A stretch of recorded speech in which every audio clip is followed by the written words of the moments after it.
칼바람이 살점을 도려낼 듯 휘몰아치는 백두대간의 설산. 쇠싼 젊은 사냥꾼 박다량의 거친 숨소리가 고요한 숲을 가르고 있었다.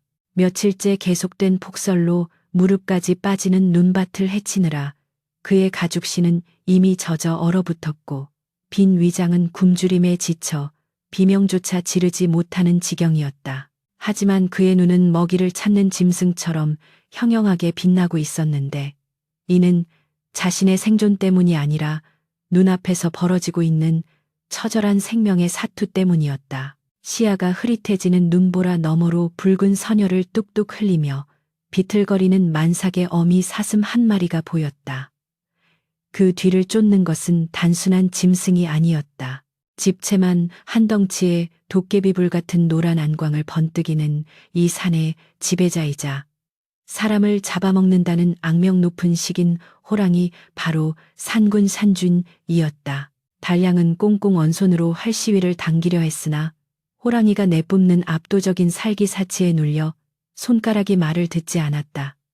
놈이다. 놈이 나타났다. 달량의 입술이 파르르 떨렸고 본능적인 공포가 등골을 타고 올라와 머리카락을 쭈뼛 서게 만들었다. 사슴은 이미 기력이 다한 듯 뒷다리를 절뚝거리고 있었는데 부풀어 오른 배를 보니 금방이라도 새끼가 나올 듯 위태로워 보였다. 녀석의 크고 슬픈 눈망울이 잠시 수풀 속에 숨은 달량과 마주쳤는데 그 눈빛은 마치 살려주세요. 제발 제 아가만이라도 라고 애원하는 사람의 눈과 너무나도 닮아 있어 달량의 심장을 쿵 내려앉게 만들었다. 사냥꾼으로서의 본능은 저 사슴을 쏘아 당장의 굶주림을 해결하거나 아니면 조용히 몸을 숨겨 호랑이의 활을 피하라고 속삭였다. 병석에 누워 계신 아버지를 생각하면 빈손으로 돌아갈 수 없는 노릇이었고 저 흉포한 산군과 맞서는 것은 곧 개죽음을 의미했기 때문이다. 그러나 달량은 아버지의 가르침을 떠올렸다. 달량아, 짐승이라도 새끼 뵌 것은 건드리는 게 아니다. 그것이 산 사람이 지켜야 할 도리니라. 그 순간 호랑이가 거대한 앞발을 들어 올려 사슴의 등덜미를 후려치려 했고 사슴은 비명도 지르지 못한 채 눈밭에 고꾸라졌다. 에라 모르겠다. 이래 죽으나 저래 죽으나. 달량은 찰나의 순간에 결단을 내렸다. 그는 사슴을 향해 활을 쏘는 대신 호랑이의 귀 옆을 스치고 지나가 뒤편의 바위를 때리도록 팽팽하게 당겨진 시위를 놓았다. 핑하는 날카로운 파열음과 함께 화살이 바람을 갈랐고 캉하는 소리와 함께 바위에서 불꽃이 튀었다. 먹잇감을 덮치려던 호랑이는 난데없는 소음에 흠칫 놀라 동작을 멈추고 고개를 돌렸다. 그 짧은 틈을 타 달량은 숲이 떠나가라 고래고래 고함을 질렀다. 이놈 여기다. 네 상대는 여기 있어 덤벼라. 이 털북숭이 괴물아. 그는 자신이 가진 화살통을 흔들며 미친 사람처럼 팔짝팔짝 뛰었고 눈밭의 정적을 깨는 그의 도발은 산군의 심기를 건드리기에 충분했다. 굶주린 호랑이의 시선이 사슴에게서 달량에게로 옮겨갔고 놈은 귀찮은 파리를 쫓아내려는 듯 으르렁거리는 소리를 내며 방향을 틀었다. 그 틈에 어미 사슴은 필사적으로 몸을 일으켜 반대편 덤불 속으로 사라졌다. 호랑이와 눈이 마주친 순간 달량은 자신의 행동을 뼈저리게 후회할 뻔했다. 가까이서 본 상군의 위용은 상상을 초월했는데 놈이 내쉬는 콧김은 마치 용이 불을 뿜는 듯했고 입가에 묻은 피는 금방이라도 닦아내야 할 것처럼 선명했다. 호랑이는 천천히 아주 여유롭게 달량을 향해 걸어왔는데 그 발걸음 하나하나가 눈을 밟는 소리조차 나지 않아 더욱 공포스러웠다. 달량은 뒷걸음질 치며 두 번째 화살을 걸었지만 가죽조차 뚫기 힘든 저 거구에게 이 조잡한 화살이 통할 리 만무했다. 오냐 덤벼라. 내 살점 하나라도 쉽게 내주지는 않으마. 달량은 짐짓 용기 있는 척 소리쳤지만 다리는 후들거리고 심장은 터질 듯이 요동쳤다. 호랑이가 몸을 낮추고 도약할 자세를 취하자 달량은 뒤도 돌아보지 않고 산비탈을 향해 뛰기 시작했다. 이제부터는 사냥이 아니라 생존을 건 목숨을 건 달리기였다. 폐가 찢어질 듯한 차가운 공기를 들이마시며 달양은 눈 덮인 숲을 질주했다. 나뭇가지가 얼굴을 때려 피가 맺히고 돌부리에 걸려 넘어질 뻔하면서도 그는 멈추지 않았다. 뒤에서 들려오는 쿠오하는 호랑이의 포효 소리는 산 전체를 울리며 점점 가까워지고 있었다. 놈은 덩치에 어울리지 않게 날렵했고 나무를 타고 넘으며 순식간에 거리를 좁혀왔다. 달양은 평소 익혀두었던 짐승의 길을 따라 요리조리 방향을 틀었지만 산고는 마치 달양의 머리 위에서 내려다보는 듯 그의 움직임을 훤히 꿰뚫고 있었다. 제기랄 끈질긴 놈이로구나.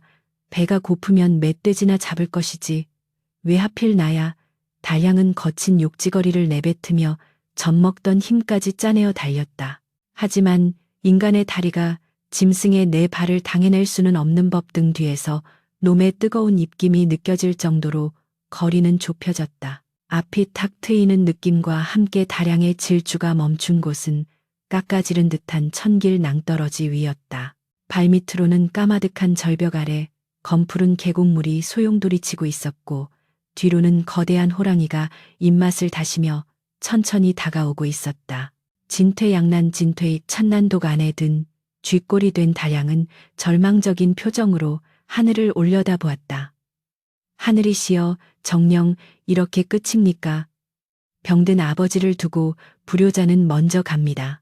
호랑이는 이제 사냥감이 도망칠 곳이 없다는 것을 알고 꼬리를 살랑거리며 장난치듯 앞발을 휘저었다.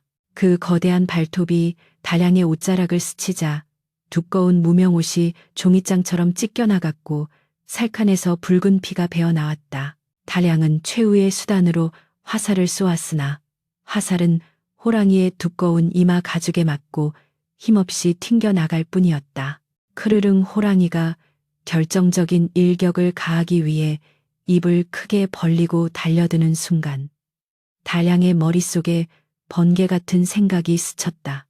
호랑이의 밥이 되어 갈기갈기 찢기느니 차라리 내 운명을 하늘에 맡기자. 그는 호랑이가 덮치는 타이밍에 맞춰 몸을 숙이는 척하다가 그대로 뒤로 돌아 절벽을 향해 몸을 날렸다. 으악 허공으로 몸이 붕 뜨는 부유감과 함께 눈앞에 호랑이의 놀란 듯한 눈동자가 스쳐 지나갔다. 차가운 바람이 온몸을 휘감았고 시야는 빙글빙글 돌며 하얀 눈과 파란 하늘 그리고 검은 바위들이 뒤섞여 어지럽게 춤을 추었다. 죽음의 공포가 그를 집어삼키려는 찰나 그는 어렴풋이 자신이 구해준 사슴의 눈망울을 떠올렸다. 부디 너는 살아서 새끼를 낳거라. 추락하는 시간은 영겁처럼 느껴졌으나 실제로는 찰나였다. 달양의 몸은 앙상한 나뭇가지들을 뚫고 떨어지며 둔탁한 충격을 받았고 뾰족한 가지들이 그의 살을 파고들었다. 다행히 계곡 깊은 곳에 쌓인 두터운 눈더미와 덤불이 쿠션 역할을 해주었으나 엄청난 충격으로 인해 전신의 뼈가 으스러지는 듯한 고통이 밀려왔다. 컵입에서 한 움큼의 피를 토해낸 달양은 눈속 깊이 파묻힌 채 꼼짝도 할 수 없었다. 의식이 점점 흐려지며 몸의 감각이 사라져갔다. 뼛속까지 파고드는 한기가 그를 잠재우려 했고 멀리서 들려오던 바람 소리마저 점차 아득해져갔다. 아버지, 죄송합니다. 달양의 눈꺼풀이 천천히 감겼고 백두대간의 깊은 골짜기는 다시금 무거운 침묵 속으로 잠겨들었다. 하얀 눈 위로 붉은 핏자국만이 그가 이곳에 존재했음을 증명하고 있었다. 얼마나 시간이 흘렀을까. 달양의 차갑게 식어가는 뺨 위로 무언가 따뜻하고 거친 감촉이 느껴졌다. 그가 얕은 신음을 내뱉으며 힘겹게 눈을 뜨려 했으나 눈꺼풀이 천근만근 무거웠다. 하지만 그 따스한 온기는 멈추지 않고 그의 얼어붙은 얼굴과 손을 부지런히 오가며 핥고 있었다. 흐릿한 시야 사이로 보이는 것은 누런 털을 가진 짐승의 형상이었다. 호랑이가 내려와 자신을 뜯어먹는 것인가 생각하여 몸서리쳤으나 통증 대신 느껴지는 것은 기이한 평온함이었다. 정신을 집중하여 다시 눈을 뜨자 놀랍게도 그곳에는 그가 목숨을 걸고 구해준 어미 사슴이 있었다. 사슴은 앞발을 꿇고 앉아 다량의 상처난 부위를 혀로 핥아 지혈해주고 있었는데 신기하게도 사슴의 침이 닿는 곳마다 찢어지는 듯한 통증이 가라앉고 온기가 도는 것이었다. 사슴의 곁에는 갓 태어난 듯 털이 젖어 있는 아기 사슴 한 마리가 위태롭게 서서 어미의 젖을 찾고 있었다. 다량은 그 모습을 보자마자 왈칵 눈물이 솟구쳤다. 네가 살아남았구나. 내 목숨과 바꾼 보람이 있었어. 그는 움직이지 않는 손을 억지로 들어 올려 어미 사슴의 코를 쓰다듬었다. 사슴은 피하지 않고 다량의 손길을 받아들이며 깊고 그윽한 눈으로 그를 내려다보았다. 그때 사슴의 몸에서 은은한 서광 뇌공이 비치기 시작하더니 주변의 눈이 녹아내리고 봄날처럼 따뜻한 기운이 감돌았다. 다량은 이것이 꿈인지 생시인지 분간할 수 없었으나 확실한 것은 이 사슴이 평범한 짐승이 아니라는 사실이었다. 고맙다. 나를 살려주어서. 다량의 의식은 다시금 따뜻한 어둠 속으로 가라앉았지만 이번에는 죽음의 공포가 아닌 안락한 휴식이었다. 깊은 잠 속에서 그는 웅장한 산맥이 굽이치는 환상을 보았다. 몽롱한 의식 속에서 다량이 처음 느낀 것은 뼈를 깎는 추위가 아니라 마치 봄날의 아지랑이 속에 누워있는 듯한 포근하고 나른한 온기였다. 무거운 눈꺼풀을 힘겹게 들어 올리자 시야에 들어온 것은 낯선 동굴의 천장이었는데 그곳에는 기이하게도 푸른 빛을 내는 이끼들이 밤하늘의 은하수처럼 박혀 은은한 광채를 뿜어내고 있었다. 내가 살아있는 것인가? 다량은 갈라진 목소리로 중얼거리며 몸을 일으키려 했으나 전신이 손뭉치처럼 무거워 손가락 하나 까딱할 수 없었다. 그때 곁에서 부스럭거리는 소리와 함께 따뜻하고 축축한 감촉이 그의 뺨을 스치고 지나갔다. 고개를 돌려보니 그가 목숨을 걸고 구했던 그 어미 사슴이 걱정스러운 눈빛으로 자신을 내려다보며 거친 혀로 상처 입은 자신의 이마와 어깨를 부드럽게 핥고 있었다. 놀랍게도 사슴의 혀가 닿는 곳마다 화끈거리는 통증이 씻은 듯이 사라지고 찢어졌던 살카이 새살이 돋듯 빠르게 아물어가는 기적이 일어나고 있었다. 사슴의 곁에는 솜털이 보송보송한 아기 사슴이 곤히 잠들어 있었는데 그 평화로운 모습은 이곳이 험한 백두대간의 골짜기가 아니라 마치 신선히 사는 선계 sen제가 아닐까 하는 착각을 불러일으켰다. 다량은 멍하니 그 광경을 바라보다가 문득 자신의 몸을 감싸고 있는 것이 짐승의 가죽이나 옷가지가 아니라 수북이 쌓인 마른 억새와 약초 잎들이라는 것을 깨달았다. 어미 사슴이 다친 은인을 위해 산을 헤매며 약초를 물어와 덮어준 것이 분명했다. 미물이라 여겼던 짐승의 지극정성에 다량의 코끝이 시큰해졌다. 내가 나를 살렸구나. 호랑이 굴에 들어가도 정신만 차리면 산다더니 내 목숨이 아직 끊어질 때가 아니었나 보구나. 다량이 손을 뻗어 사슴의 목덜미를 쓰다듬자 사슴은 그윽한 눈을 깜빡이며 그의 손길을 받아들였다. 그 눈동자 속에는 말로 표현할 수 없는 깊은 영험함이 서려 있어 다량은 저도 모르게 옷깃을 여미고 경건한 마음을 갖게 되었다.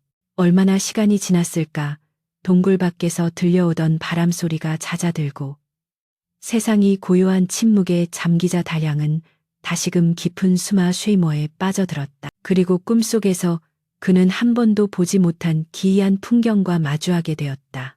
안개가 자욱한 산봉우리에 오색구름이 감돌더니 웅장한 지팡이를 짚은 백발의 노인이 구름을 타고 천천히 내려오는 것이었다. 노인의 얼굴은 달빛처럼 환하게 빛나고 있었고 그 곁에는 낮에 보았던 어미 사슴이 황금빛 뿔을 가진 신수센서의 모습으로 변하여 호위하듯 서 있었다. 노인은 다량을 향해 인자한 미소를 지으며 천둥처럼 울림이 큰 목소리로 말했다. 박달향아 듣거라. 네가 구한 것은 단순한 짐승이 아니라 이 백두대간의 정기를 수호하는 영물 링우인이라. 굶주림에 지친 내가 자신의 목숨을 내던져 생명을 구하려 했으니 그 갸륵한 마음이 하늘을 감동시키고 산천을 울렸도다. 다량은 압도적인 위험에 눌려 납작 엎드려 절을 올렸다. 소인 그저 어미 된 짐승의 모습이 처량하여 본능적으로 행동했을 뿐입니다. 칭송받을 일이 아니옵니다. 그러자 산신령은 호탕하게 웃으며 지팡이로 땅을 내리쳤다. 겸손함 또한 훌륭하구나. 내 너의 그 착한 심성에 보답하고자 하니 내 가문의 운명을 바꿀 귀한 선물을 주리라. 산신령이 지팡이를 들어 허공을 가르자 자욱하던 안개가 순식간에 걷히며 발 아래로 굽이치는 산맥의 형세가 한눈에 들어왔다. 그것은 마치 살아있는 용이 꿈틀거리며 하늘로 승천하는 듯한 형상이었는데 산줄기는 힘차게 뻗어 나가다가 어느 한 지점에서 멈추어 거대한 기운을 응집하고 있었다. 저곳을 보아라. 좌청룡 조청룡과 우베코 요바후가 겹겹이 감싸 안고 앞에는 맑은 물이 휘감아 돈이 천하의 명당인 비룡상 천영 피롱샨텐싱이라. 이곳에 조상을 모시면 내 후손 중에서 나라를 호령할 장수와 국모가 나올 것이니라. 달량은 산신령이 가리키는 곳을 뚫어지게 바라보며 그 지형을 머릿속에 각인시켰다. 험준한 바위산 아래 마치 용의 여의주처럼 볼록하게 솟아오른 작은 언덕, 그리고 그 주위를 병풍처럼 둘러싼 5 봉우리의 형세는 풍수지리의 문외 아닌 그가 보아도 예사롭지 않은 기운이 느껴졌다. 산신령은 엄숙한 표정으로 덧붙였다. 허나 명심하거라. 천기텐기는 누설되어서는 안 되며 욕심 많은 자들의 눈에는 절대 보이지 않는 법이다.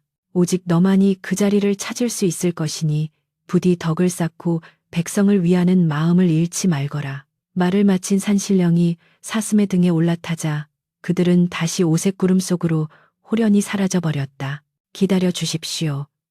신령님. 달량이 손을 뻗으며 소리쳤지만 남은 것은 귓가에 맴도는 노인의 웃음소리와 사슴의 청아한 울음소리뿐이었다. 달량은 거친 숨을 몰아쉬며 자리에서 벌떡 일어났다. 꿈이었나 싶어 주위를 둘러보았으나 동굴 안은 여전히 푸른 이끼빛으로 가득했고 다만 달라진 것이 있다면 어미 사슴과 새끼가 온데간데 없이 사라졌다는 사실이었다. 하지만 그들이 머물렀던 자리에는 아직 따스한 온기가 남아 있었고 바닥의 흙 위에는 선명한 사슴 발자국이 동굴 밖으로 이어져 있었다. 달량은 자신의 몸을 더듬어 보았다. 절벽에서 떨어질 때 부러졌던 갈비뼈와 찢어졌던 살갗은 거짓말처럼 말끔하게 나아 있었고 온몸에는 알 수 없는 활력이 넘쳐 흘렀다.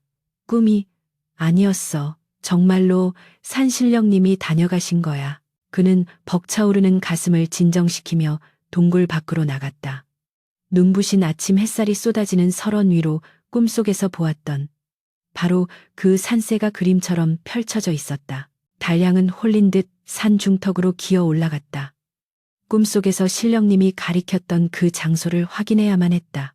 수북이 쌓인 눈을 헤치고 가시덤불을 뚫으며 한참을 헤맨 끝에 그는 마침내 꿈속의 그 장소에 당도했다. 겉보기에는 평범한 억새밭처럼 보였으나 자세히 들여다보니 주변의 눈이 다 녹아 있었고 땅에서는 아지랑이 같은 따뜻한 기운이 피어오르고 있었다. 주위를 둘러싼 봉우리들이 마치 호위무사처럼 이곳을 지키고 있는 형국.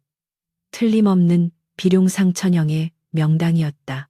달량은 그 자리에 무릎을 꿇고 산을 향해 큰 절을 올렸다. 산신령님, 그리고 사슴님, 이 은혜 죽는 날까지 잊지 않겠습니다. 제 아버님을 이곳에 편안히 모시겠습니다. 그의 눈에서는 감격의 눈물이 흘러내려 볼을 적셨다. 평생 가난과 멸시 속에 살아온 자신의 가문에 서광이 비치기 시작했음을 직감한 것이다. 그러나 환희도 잠시 달량의 머릿속에 위독하신 아버지의 얼굴이 스쳐 지나갔다. 며칠간 소식이 끊겼으니 홀로 계신 아버지가 얼마나 걱정하고 계실지 가늠조차 되지 않았다. 아버지, 제가 갑니다. 조금만 기다리십시오. 달량은 서둘러 산을 내려가기 시작했다. 빈손이었지만 그의 마음은 천하를 얻은 듯 든든했다. 하지만 산을 내려가는 그의 발걸음이 빨라질수록 마음 한구석에는 불길한 예감이 먹구름처럼 피어올랐다. 마을 어귀에 다다랐을 때 평소와 달리 까마귀들이 요란하게 울어대고 있었고, 멀리 보이는 자신의 오두막 굴뚝에서는 연기가 피어오르지 않고 있었다. 달양의 심장이 쿵쾅거리며 요동치기 시작했다. 그는 사냥 도구도 팽개치고 미친 듯이 집을 향해 달렸다. 집 앞에 도착한 달양은 숨을 헐떡이며 살인문을 박차고 들어갔다. 아버지 달양이 왔습니다. 그러나 그를 맞이한 것은 싸늘한 냉기뿐이었다. 방 안으로 뛰어들어가니 앙상하게 마른 아버지가 오리불을 덮은 채 가쁜 숨을 몰아쉬고 있었다. 방바닥은 얼음장처럼 차가웠고 물그릇은 꽁꽁 얼어붙어 있었다. 아, 아버지. 달향이 울먹이며 아버지의 손을 잡자 아버지는 희미하게 눈을 뜨며 쉰 목소리로 아들을 불렀다. 달향이냐, 살아있었구나. 나는 네가 산짐승에게 당한 줄 알고. 아버지의 눈가에 눈물이 고였다. 달향은 죄책감에 가슴이 미어지는 것 같았다. 그때 마당 밖에서 왁자지껄한 소리와 함께 거만한 목소리가 들려왔다. 이런 젠장, 아직도 숨이 붙어 있는 게냐, 질긴 목숨이로고. 달향이 방문을 열고 나가보니 마을의 탐관오리로 악명 높은 조대감이 하인들을 대동하고 마당에 들어서 있었다. 조대감은 비단 옷을 입고 뒷짐을 진 채 쓰러져가는 오두막을 혐오스럽다는 듯 훑어보고 있었다. 박다량 내놈이 며칠 안 보이길래 야반도주라도 한 줄 알았다. 네, 아비의 약값으로 빌려간 돈을 갚을 기한이 오늘까지인 건 잊지 않았겠지. 조대감의 옆에 서 있던 마름 소작 관리인 이 비열하게 웃으며 거들었다. 돈이 없으면 몸으로라도 때우던가 아니면 이 집터라도 내놓고 꺼지거라. 대감마님께서 이곳에 별장을 지으시려 하니 말이다. 사실 조대감은 지나가는 직관 디관에게서 이 오두막터가 재물이 모이는 자리라는 헛소문을 듣고 달향의 빚을 핑계로 땅을 빼앗으려는 수작을 부리고 있었던 것이다. 달향은 피가 거꾸로 솟는 듯한 분노를 느꼈다. 대감마님 며칠만 여유를 주십시오. 제가 산삼이라도 캐오겠습니다. 아버지가 위독하신데 집을 비우라니요. 엄동설안의 길바닥에서 죽으란 말씀입니까? 달향이 무릎을 꿇고 애원했으나 조대감은 싸늘하게 코웃음을 쳤다. 흥산삼 내 놈이 산삼을 캘 팔자더냐. 내 인내심은 바닥이 났다. 당장 내일 해가 뜨기 전까지 돈을 가져오지 않으면 이 오두막을 헐어버리고 내놈 부자를 멍석마리에서 내쫓을 테니 그리 알아라. 조대감은 하인들을 시켜 마당에 있던 장독을 깨부수고는 탐돌아서 나가버렸다. 깨진 장독 조각이 흩어진 마당에 홀로 남겨진 달향은 주먹을 꽉 쥐었다. 손톱이 살을 파고들어 피가 배어 나왔지만 그는 억울함보다 더 큰 절박함을 느꼈다. 방 안에서 아버지의 기침 소리가 더욱 거칠어지고 있었다. 운명은 그에게 천하의 명당을 보여주었으나 현실은 당장 내일 쫓겨날 처지였다. 과연 이 위기를 어떻게 타개할 것인가. 달향의 눈빛이 매섭게 빛나기 시작했다. 조대감의 발소리가 마당에서 멀어지기도 전 방 안에서는 억눌린 신음과 함께 쿨럭거리는 불길한 소리가 들려왔다. 달향이 소스라치게 놀라 방문을 박차고 들어가니 아버지는 이불 위로 상반신을 일으킨 채 검붉은 피를 한 움큼 토해내고 있었다. 앙상하게 마른 손은 가슴을 쥐어뜯고 있었는데 평생을 참고 참아왔던 울분 유푼. 이조 대감의 모욕을 듣는 순간 화병호빙이 되어 심장을 터뜨린 것이었다.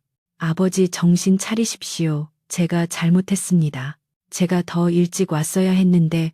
달향이 울부짖으며 아버지의 등을 두드렸으나 아버지의 눈동자는 이미 초점을 잃어가고 있었다. 거친 숨을 몰아쉬던 아버지는 피 묻은 손을 들어 아들의 뺨을 어루만지며 끊어질 듯 가느다란 목소리로 유언을 남겼다. 달향아, 억울해 마라. 네가 살아 돌아온 것만으로 나는 족하다. 부디 저 악독한 자들에게 굽히지 말고 당당하게 살거라. 마지막 힘을 다해 아들의 손을 꽉 쥐었던 아버지의 소나귀에서 스르르 힘이 빠져나갔고 고개가 툭 떨어지며 방 안에는 영원한 침묵만이 내려앉았다. 아버지, 아버지. 달량의 처절한 통곡 소리가 낡은 초가집을 뒤흔들었으나 대답 없는 아버지는 이미 이승의 사람이 아니었다.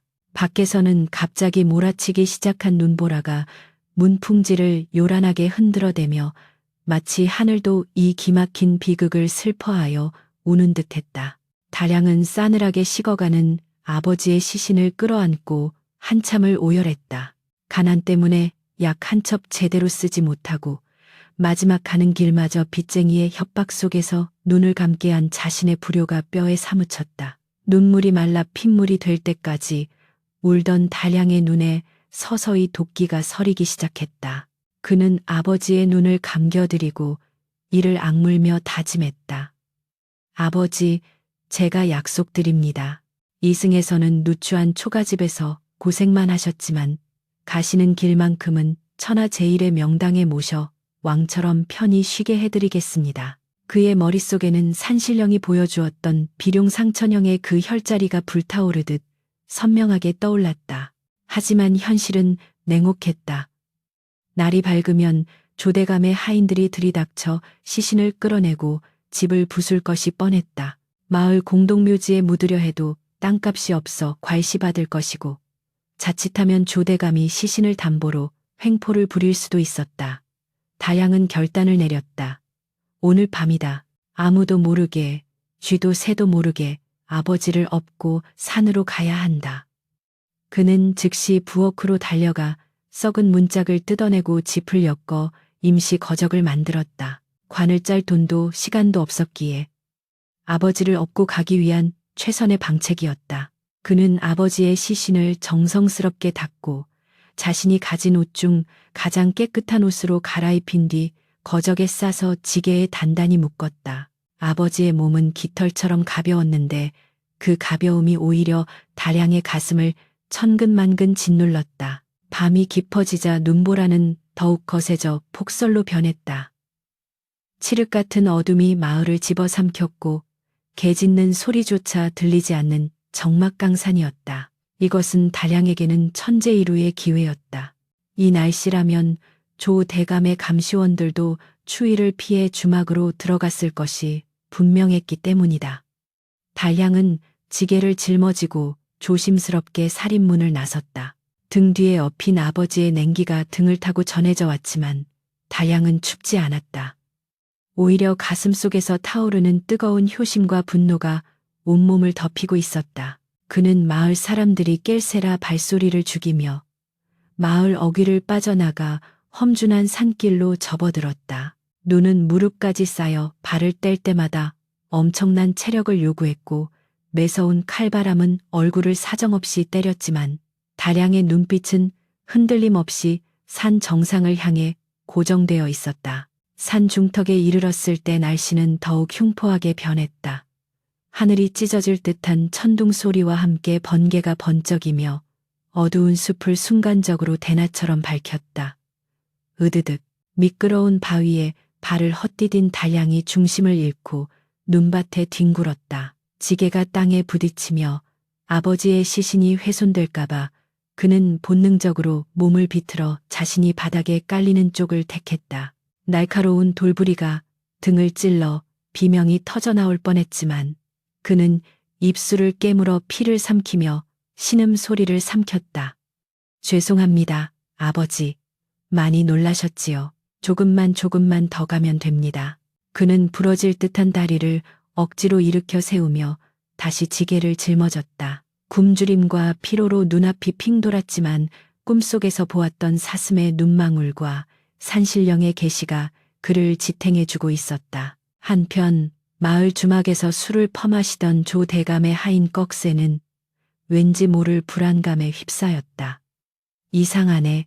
그 독한 놈이 밤새 곡소리 한 번 안 내고 조용하단 말이야. 그는 술 기운을 빌려 눈보라를 뚫고 달량의 집 쪽으로 향했다. 아무리 빚쟁이라도 사람이 죽었으면 곡소리가 나야 정상인데 집안은 쥐 죽은 듯 고요하기만 했다. 꺽쇠가 살인문을 발로 차고 들어가 방문을 열었을 때 그를 맞이한 것은 텅 빈 방과 뜯겨나간 문짝, 그리고 바닥에 흩어진 핏자국뿐이었다. 이 이놈이 야반도주를 했어. 그것도 송장을 들쳐 업고 꺽쇠는 기겁하며 조대감의 기와집으로 달려갔다. 곤히 잠들어 있던 조대감은 꺽쇠의 보고를 듣고 노발대발하여 잠옷 바람으로 뛰쳐나왔다. 뭐라 그놈이 도망을 쳐 내 돈을 떼어먹고 감히 내 소나기를 벗어나려 해. 당장 횃불을 밝혀라. 이 눈보라 속에 송장을 메고 갔으니 멀리 가지 못했을 것이다. 조대감의 고함 소리에 잠들어 있던 사병들이 비상을 걸고 일어났다. 수십 개의 횃불이 켜지자 마을은 순식간에 대낮처럼 환해졌고 사나운 사냥개들이 풀려나 컹컹거리며 달량의 냄새를 쫓기 시작했다. 놈을 잡아서 다리를 분질러 놓아라.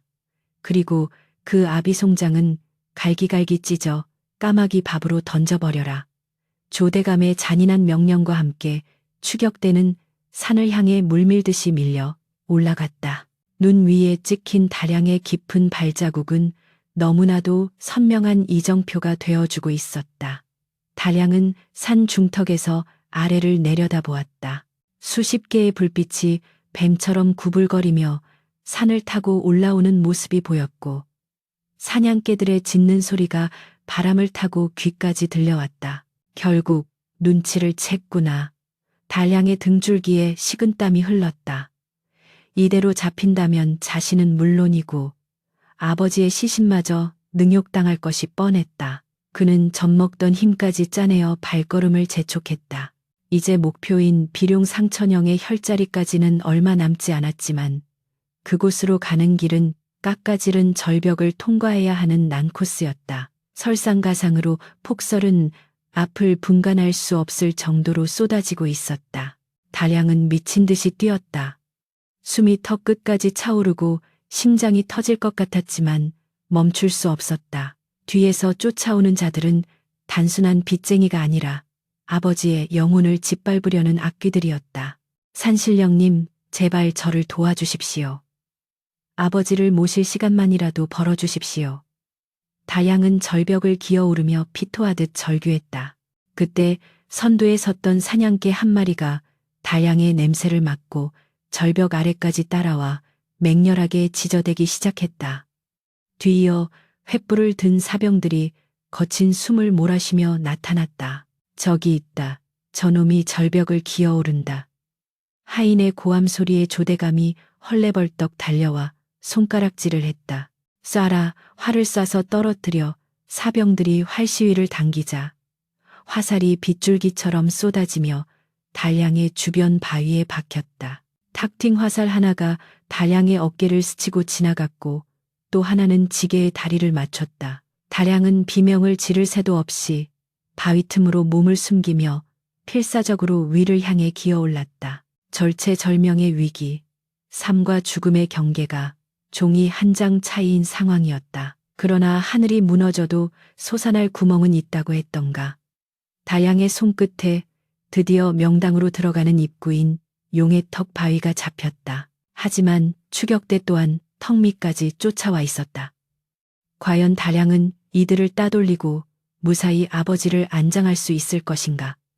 피잉퍽, 날카로운 화살촉이 다량의 지게 다리에 박히며 둔탁한 파열음을 냈다. 귓가를 스치는 죽음의 바람에 다량은 본능적으로 몸을 웅크려 바위 틈 사이로 파고들었는데 등 뒤에 엎인 아버지의 시신이 행여나 다칠까봐 자신의 온몸을 방패 삼아 엎드린 채 거친 숨을 몰아쉬었다. 절벽 아래에서는 횃불이 일렁이는 가운데 조대감의 도끼 어린 고함 소리가 메아리쳤다. 뭐하고 있느냐. 저놈이 기어 올라가기 전에 맞추란 말이다. 내 저놈의 다리를 분질러 기어오게 만들 것이다. 사병들이 다시금 활시위를 당기는 소리가 들려왔고 다량은 이를 악물며 피투성이가 된 손가락으로 차가운 바위를 움켜쥐었다. 손톱은 이미 깨져나가 선혈이 낭자했으나 지금 멈추면 모든 것이 끝장이라는 절박함이 그의 마비된 근육을 움직이게 했다.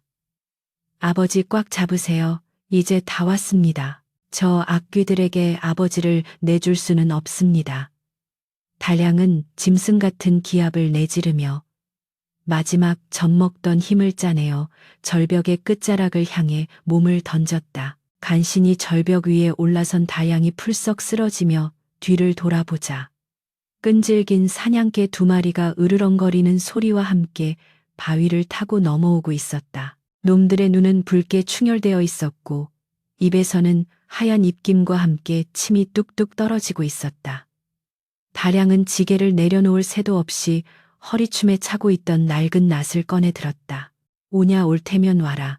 내 너희들과 함께 저승으로 가는 한이 있더라도 길은 비켜줄 수 없다.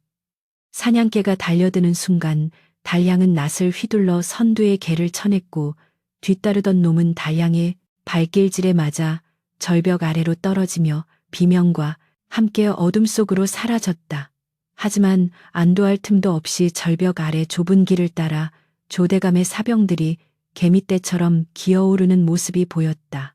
그들의 숫자는 좋기 20명은 되어 보였고 선두의 선자들은 벌써 손에 닿을 듯 가까운 거리에 있었다. 달양은 절망적인 심정으로 하늘을 올려다 보았다. 눈보라는 더욱 거세져 한치 앞을 분간하기 힘들었고 뇌우레유가 몰려오는지 하늘이 쩍 갈라지는 듯한 천둥 소리가 산맥을 뒤흔들었다. 하늘이시여 정녕 저를 버리시나이까. 제가 바란 것은 그저 아버지를 편히 모시는 것뿐이었습니다. 그의 절규가 폭풍 속에 묻히려는 찰나 기이한 일이 벌어졌다. 갑자기 산 정상 부근에서 우르륵 황하는 거대한 굉음이 들려오더니 집채만 한바위들과 눈더미가 섞인 산사태가 일어나 추격대 쪽으로 쏟아져 내리기 시작한 것이다. 그것은 마치 산신령이 노하여 내리는 철퇴와도 같았다. 비피해라 산이 무너진다. 사병들은 혼비백산하여 비명을 지르며 왔던 길을 되돌아 도망치려 했으나 좁은 절벽길에서 서로 뒤엉켜 아수라장이 되었다. 쏟아져 내린 거대한 바위들이 추격로를 완전히 틀어막아 버렸고 조대감은 흙먼지를 뒤집어 쓴 채 겁에 질려 주저앉아 벌벌 떨고 있었다. 순식간에 벌어진 자연의 위력 앞에 달양은 넋을 잃고 그 광경을 바라보았다. 추격자들의 고함 소리는 바위벽 너머로 멀어졌고 거센 눈보라가 그들의 흔적을 빠르게 지워버렸다. 달양은 그제야 깨달았다. 이것은 우연이 아니라 이 산을 지키는 영물들이 자신을 돕고 있다는 것을 감사합니다. 감사합니다. 그는 산을 향해 깊이 머리를 숙인 뒤 다시 지게를 짊어지고 비틀거리는 걸음으로 산신령이 일러준 혈자리로 향했다. 산사태가 휩쓸고 지나간 뒤의 산속은 기이할 정도로 고요했고 바람조차 숨을 죽인 듯 잠잠해졌다. 한참을 걸어 마침내 비룡상천형의 명당에 도착했을 때 달양은 자신의 눈을 의심하지 않을 수 없었다. 사방은 눈으로 뒤덮여 있었지만 오직 그 혈자리만큼은 눈이 쌓이지 않고 흙이 드러나 있었으며 그곳에서 모락모락 피어오르는 아지랑이가 주변의 냉기를 밀어내고 있었기 때문이었다. 달양은 지게를 내려놓고 떨리는 손으로 아버지의 시신을 감싼 거적을 풀었다. 아버지의 얼굴은 평온해 보였고 마치 깊은 잠에 든 것처럼 보였다. 아버지 보십시오. 여기가 아버지가 영원히 쉬실 곳입니다. 춥지도 않고 배고프지도 않은 천하제일의 명당입니다. 달양에게는 관을 쓸 나무도 땅을 팔 삽도 없었다. 그는 허리춤에서 낫을 꺼내 땅을 파기 시작했으나 곧 낫을 던져버리고 맨손으로 흙을 파헤쳤다. 놀랍게도 그곳의 흙은 얼어있지 않았을 뿐만 아니라 마치 갓 쪄낸 떡처럼 부드럽고 따뜻했다. 흙을 파낼 때마다 은은한 향기가 코끝을 찔렀는데 그것은 흙냄새가 아니라 마치 수천 년 묵은 향나무의 향기 같기도 하고 잘 익은 과일향 같기도 했다. 달양의 손톱이 깨지고 손가락 마디마디에서 피가 흘러 흙과 섞였지만 그는 고통을 느낄 새도 없이 미친 듯이 땅을 팠다. 그의 눈물과 땀, 그리고 피가 섞인 그 구덩이는 세상에서 가장 정성스러운 무덤이 되어가고 있었다. 어느 정도 깊이로 땅을 파고 바닥을 고르자 구덩이 안에서 서서히 붉은 황토색 기운이 감돌기 시작했다. 이것이 바로 풍수에서 말하는 혈쉐의 기운이었다.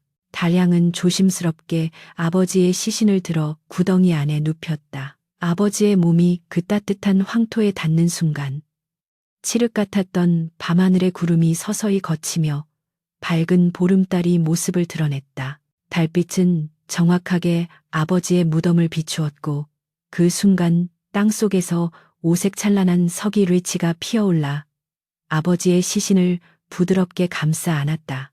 그것은 마치 용이 여의주를 물고 승천할 때 뿜어내는 기운처럼 신비롭고 장엄했다.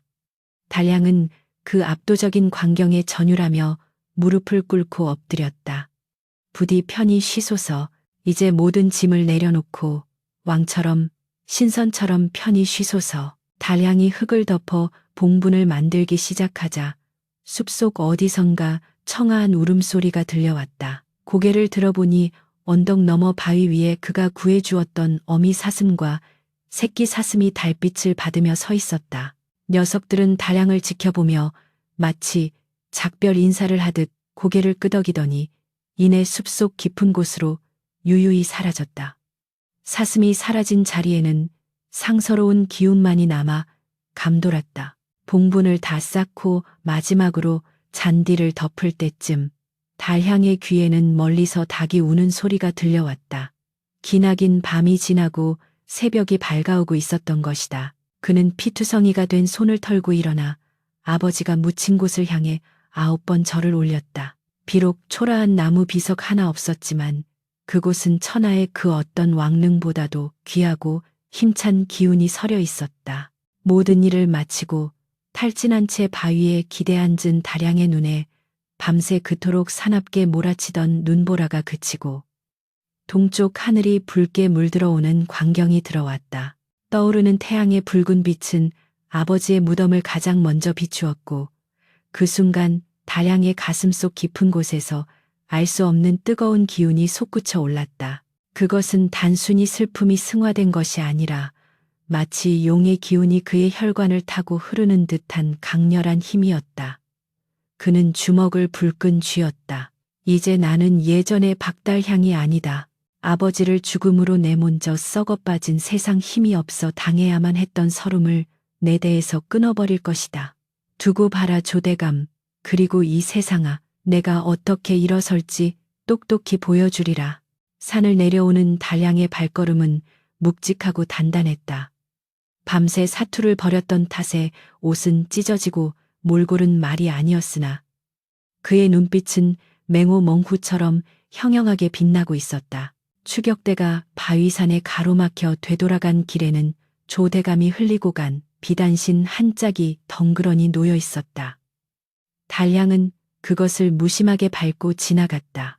이제 그의 앞에는 험난하지만 위대한 가문의 서막이 열리고 있었고 그 누구도 용의 승천을 막을 수는 없을 터였다. 마을로 내려온 달양은 짐을 챙겨 미련 없이 고향을 떠날 채비를 했다. 더 넓은 세상으로 나아가 산신령이 예언한 왕우장상의 운명을 자신의 손으로 개척하기 위함이었다. 고향을 등지고 정처 없는 유랑길에 오른 박달양의 발걸음은 거침이 없었으나 그가 향하는 곳은 안락한 쉼터가 아니라 피 튀기는 전장이었다. 그는 아버지를 묻으며 맹세했던 대로 세상의 불의와 맞서고 가문을 일으키기 위해 한양으로 상경하여 무과 우커에 응시했다. 당시 조정은 북방 오랑캐의 침략과 내부의 간신들로 인해 바람 잘 날이 없었는데 난세는 영웅을 부른다고 했던가. 과거 시험장에 나타난 달양의 무예는 그야말로 군계일학 준예 이틀이었다. 그가 활을 쏘면 백보밖에 버드나무 잎을 꿰뚫었고 말을 타고 창을 휘두르면 바람을 가르는 소리가 천둥처럼 울려 퍼졌다. 심사관들은 그의 기백에서 뿜어져 나오는 범상치 않은 살기와 위엄에 압도되어 혀를 내둘렀다. 저자의 눈빛을 보라. 마치 산중의 호랑이가 사람의 탈을 쓴 것 같지 않은가. 달양은 보란듯이 장원 급제하여 어사화를 머리에 꽂았고 국왕으로부터 친히 보검을 하사받으며 무관으로서의 첫발을 내디뎠다. 그의 앞길은 그야말로 파죽지세 포주지세였다. 북방의 국경지대에서 오랑캐들이 쳐들어와 백성을 유린할 때 다량은 선봉에 서서 적진을 유린했다.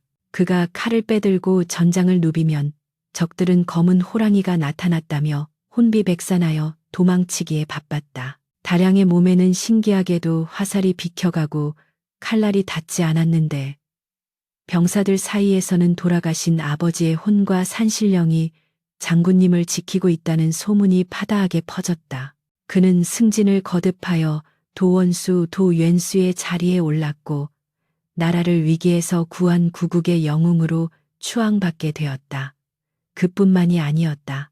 산신령의 예언대로 그의 집안에서는 귀한 인물들이 줄지어 나왔다. 다량의 맏딸은 타고난 기품과 덕성으로 국왕의 눈에 띄어 간택을 받아 중전 종된의 자리에 올랐으며 그녀가 낳은 왕자가 훗날 성군이 되어 나라를 태평성대로 이끌었으니 박다량의 가문은 명실상부한 왕실의 외척이자 명문가로 우뚝 서게 된 것이다. 반면 욕심에 눈이 멀어 천륜을 어기고 다량을 핍박했던 조대감의 말로는 비참하기 그지없었다. 다량이 승승장구하는 소식을 들은 조대감은 질투와 두려움에 사로잡혀 밤잠을 설쳤다. 그는 다량을 모함하기 위해 조정의 간신들과 결탁하여 영모를 꾀하려 했으나 하늘은 악인의 편을 들지 않는 법이었다.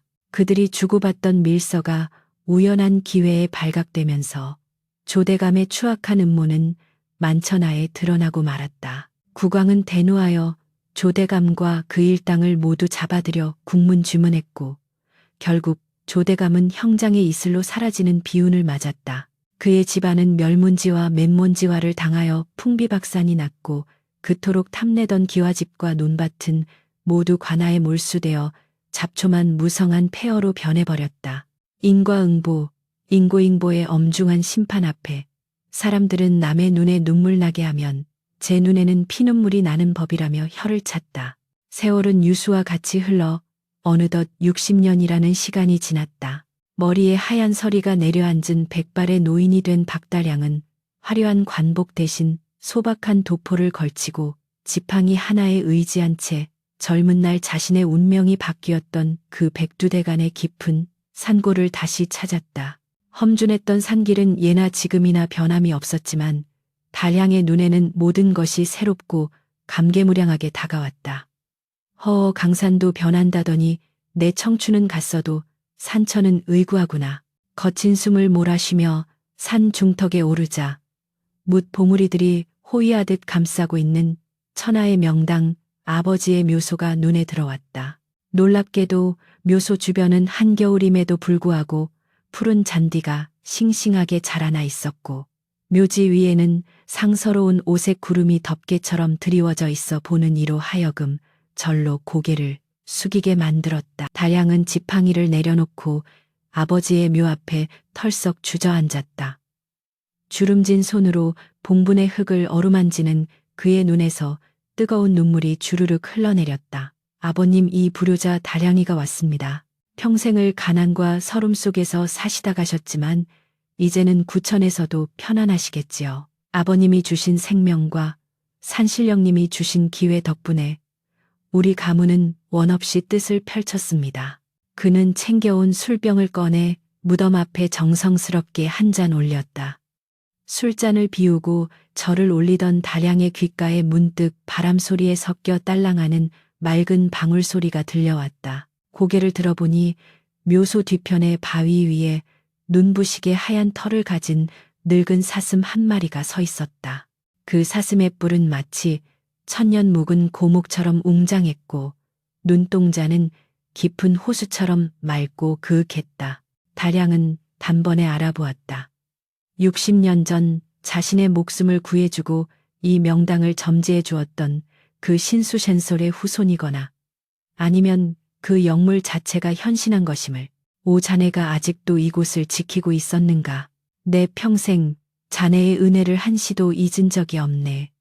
다량이 떨리는 목소리로 말을 건네자 흰 사슴은 마치 사람처럼 고개를 깊이 숙여 예를 표했다. 사슴의 곁에는 수많은 산짐승이 모여들어 다량을 호기심 어린 눈으로 바라보고 있었는데 그 모습이 마치 산중의 왕을 영접하는 신하들의 모습과도 같았다. 사슴은 긴 울음소리를 한 번 내지르고는 묘소를 한 바퀴 빙 돌고 나서 안개 속으로 서서히 사라져갔다. 사슴이 사라진 자리에는 은은한 향기만이 남아 다량의 코끝을 간지럽혔다. 그날 밤 다량은 아버지의 묘소 곁에 작은 움막을 짓고 잠을 청했다. 꿈속에서 그는 다시 젊은 시절의 건장한 청년이 되어 아버지를 등에 업고 꽃이 만발한 들판을 뛰어다니고 있었다. 아버지의 웃음소리가 귓가에 생생하게 들려왔고 멀리서는 어미 사슴과 새끼 사슴이 평화롭게 풀을 뜯고 있었다. 다음 날 아침 산아래 마을 사람들이 나무를 하러 올라왔다가 아버지의 무덤가에 편안하게 기대어 앉은 채 세상을 떠난 다량을 발견했다. 그의 얼굴에는 세상의 모든 번뇌를 내려놓은 듯한 가장 평온하고 행복한 미소가 서려 있었다. 사람들은 천하를 호령했던 대장군이 가장 낮은 자세로 자연의 품에 돌아갔음을 보고 깊은 감동을 받았다. 다량의 장례는 국장 곧장에 버금가는 예우로 성대하게 치러졌으나 그의 유언에 따라 시신은 화려한 왕릉곁이 아닌 아버지의 묘소 바로 아래에 소박하게 묻혔다. 후손들은 그곳에 비석을 세우고 효셔와의 이가 하늘을 감동시켜 명당을 얻었다는 뜻을 새겨 넣었다. 세월이 흘러 왕조가 바뀌고 세상이 변해도 박다량 부자의 묘소가 있는 그 산골짜기는 여전히 신비로운 기운으로 가득 차 있다고 전해진다. 사냥꾼들은 그 산에서는 절대 살생을 하지 않으며 특히 사슴을 만나면 큰 절을 올리고 길을 비켜준다고 한다. 지금도 백두대간의 어느 깊은 골짜기 눈보라가 치는 밤이면 사람들은 전설 같은 이야기를 나눈다. 굶주린 배를 움켜쥐고도 미물의 생명을 구하기 위해 자신의 목숨을 던진 젊은 사냥꾼의 용기와 그 착한 마음이 불러온 기적 같은 이야기. 그리고 진정한 명당은 땅에 있는 것이 아니라 부모를 공경하고 생명을 귀하게 여기는 사람의 따뜻한 마음 속에 있다는 교훈이 밤하늘의 별처럼 영롱하게 빛나며 후세에 길이길이 전해지고 있는 것이다.